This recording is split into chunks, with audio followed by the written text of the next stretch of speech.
What is up YouTube, it's GGS Out and I'm back with another video. Now in today's video, I have a story time. This happened on Saturday. So basically, let me give you guys a little bit of a backstory and then I'll give you guys the rest of the story. The story time part that I'm going to actually tell you guys about. But I'm going to give you guys a backstory first. So basically, me and my brother came over, woke me up. I was taking a nap, and he woke me up. We was up in my room talking, and I was jokingly telling him like, "Yo, I want a McChicken from McDonald's." So we walk up to McDonald's, and the doors were closed, like the lobby was closed on the inside. I think it's because they were short of staff, but the lobby was closed, and so we had to come back to the house, get his car, and then go back through the drive-thru. So that's what we do. We go back through the drive-thru, we order our food. We're starting to come up the stairs in my house to my room to eat, and I'm like, wait, let's go sit on the porch. It's too nice out not to sit on the porch. Like, it was a little chilly, but it was still pretty nice out. So we go outside.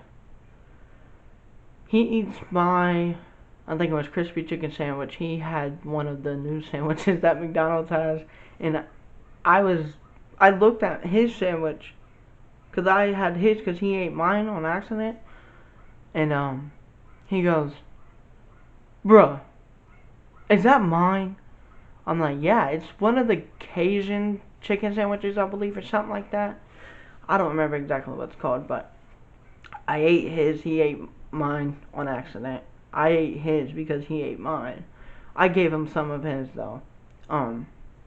But after I'm done eating that, I start eating a McChicken, and I get that finished. Then, but while I'm eating the McChicken, the first McChicken, me and him are just sitting there on the porch, and there's this kid across the street diagonal to my house. It's actually going to be in the thumbnail. The house is going to be in the thumbnail. That's the house in the thumbnail. That's the house that all this happened at. So, literally, this kid walks outside. Like, not walks, but like kind of jogs out. And has his phone in his hand. He's looking at it. And his dad snatches him up and takes him back in. Well, there's a second time the kid comes around the side of the house, and he tries to come over to us, I believe, but his dad snatched him up again, and this time he did not have his phone in his hand. Well, the third time was the final attempt, and he got over to us. He asked us if we can call the cops for him. I was talking to him. I said, "Buddy, what do you need us to call the cops for you for?" And he told me that his dad was pulling his hair, and basically just like the kid did not want to be there at all anymore. The kid wanted to go home to his mom, which she was on the way, I believe, at the time. And I'm not 100% sure on that one, but yeah, he told me that the dad was basically pulling his hair, and I said, "Well, I don't know exactly what the police can do for you." So I said, "Let's call your mom first to let her know so she knows, and also what she thinks we should do." I believe he tried one time and couldn't remember the phone number. He tried a second time, couldn't remember it again. So he calls the cops his own. On his own, he calls the cops, okay? And his dad and whoever the woman is, mom, stepmom, not mom, but stepmom or girlfriend of the dad or whatever, they're coming outside yelling for him. They can't find him because he's, okay, when you walk off my porch, there's one more step before you enter the public sidewalk. He was sitting right there on that step before you enter the public sidewalk. and my brother's car was right there in front of him. So I guess they couldn't see him or whatever. So, what had happened was the dad and the girlfriend or stepmom, whoever that is to the kid, they end up getting in the van and they end up just pulling out really fast, and then they see him, and then after that they yell at me, they're cussing at me, calling me a B word, they're just calling me all these names, and the stepmom or girlfriend, whatever she is, she goes, "That's his effing dad! That's his effing dad!" And I don't know if, I've never seen this kid over there, so I don't know if it's true or not, but at this point, not this point, but at this moment, I'm thinking maybe they're just babysitting the kid. But at this point, I'm still not 100% sure because I've never seen the kid over there. So, the dad comes over, the kid's on phone with 911, the dad comes over, the dad's trying to pull the kid away from my house, and he's on the phone, the kid's on the phone with 911, and the kid's like, "He's trying to take me, he's trying to take me, he's trying to take me." And then the dad gets mad because he realizes that the kid's on the phone with 911, goes back to the car, they speed off just to turn around, like, I'm not even joking, not even 0.2 miles. It's probably 0.5. No, not 0.5. It's probably it probably is 0.2 miles, but not even 0.3. I don't know. But they're just mad, and honestly, I think they were under the influence. So, that's what the kid said at least. And honestly, when we moved in, we heard that they do a lot of this. My mom knows the woman's mom. So, basically what had happened after that was they get over there to their house. The dad, I believe, I don't even remember seeing the dad get out the van to go in the house or anything. So I don't even remember if he was in the house or if he was in the van still. But the woman got out the van. She walked in the house. "I'm gonna tell my effing mom, you dumb B." And then she started telling her kids to call her mom. And the sad thing is, I'm not trying to bash this family, first of all. I'm just giving you guys a story time. But the sad thing is, her mom don't even socialize with her. Because the woman tells the mom lies. She tells the mom that nothing goes on over there and it's all butterflies and roses. So, what happens is, I'll say maybe 5 minutes. The dad's either sitting in the van or he's in the house. And the dad comes over, grabs the kid. At this point, me and the kid are talking. The kid came up to the porch. He sat on my steps. He felt more safe over at my house on my steps. And the dispatch couldn't understand what the kid was talking about. So I told the dispatch, I basically said, okay, so this kid, he came over to my house. He asked me if I can call the cops. I said, I didn't know if I can call the cops for this, but he told me why. And then I told her that the kid told me that the dad was pulling his hair.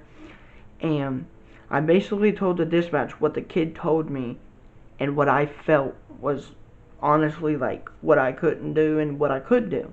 So after I get off the phone with the dispatch, she said, okay, we have officers en route to your location. And so that's when the dad comes over, probably 2-3 minutes after I'm off the phone with the cops. The dad comes over, gets the kid, and sadly the dad took the kid. Now, the dispatch told me if anything else happens, call us back. And the sad thing is, I'm not 100% sure. My brother said he kept hearing the dad smacking him, and honestly, in my opinion, I wanted to hear it myself to be 100% sure. So I'm not calling it a false call again. Well, not again, but I'm not calling in a false call on the same people. So I'm gonna be honest. I think like after 3, 4 minutes, maybe 5 minutes, maybe they was on another call. That's why it took them a little bit. But it wasn't that long. It wasn't like 10, 15 minutes. It was like maybe 4, 5 minutes, maybe 3 minutes. The cops get to the other house.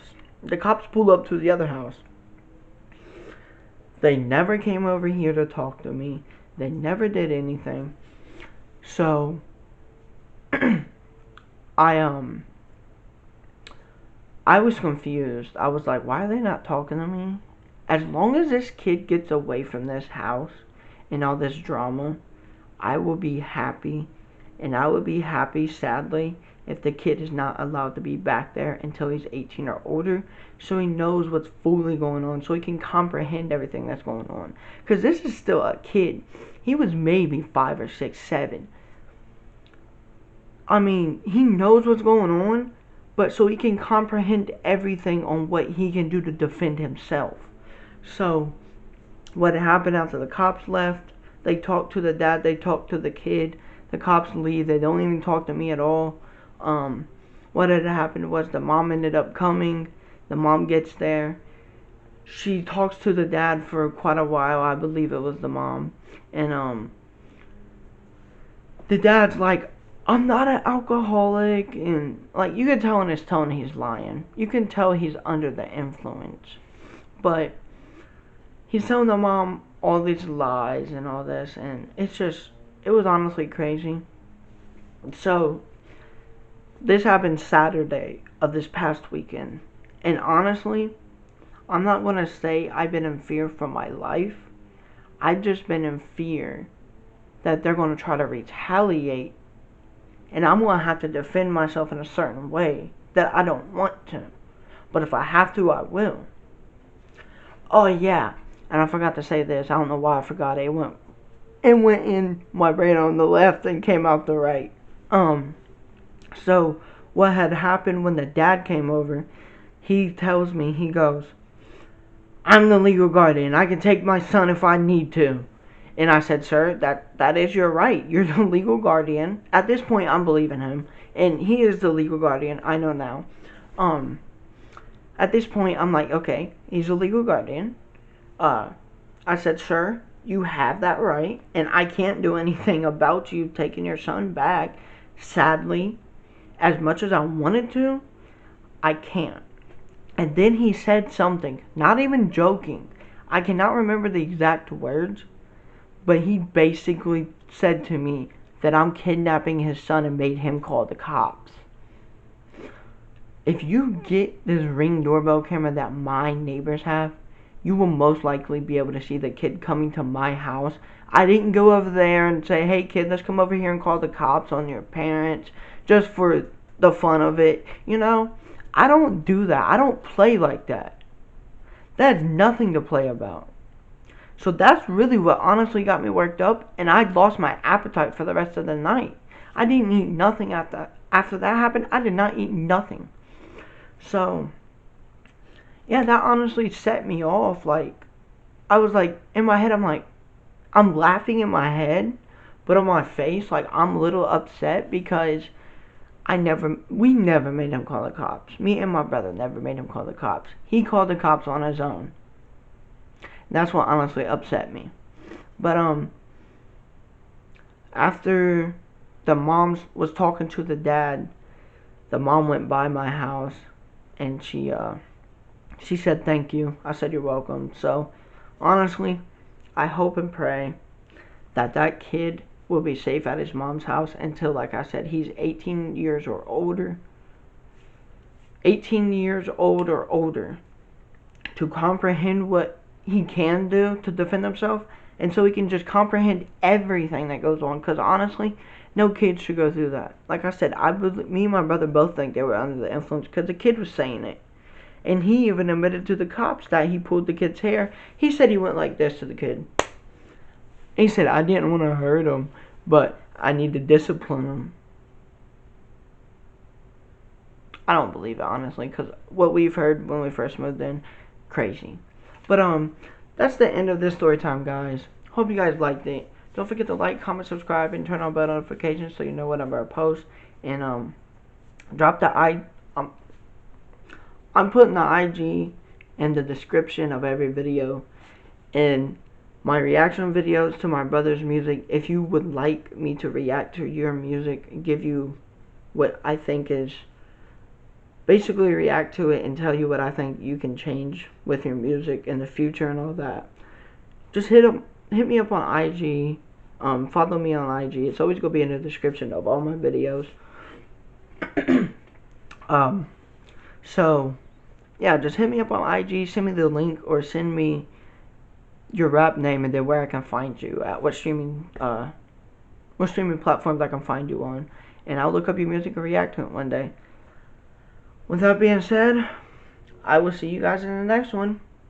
GGS out.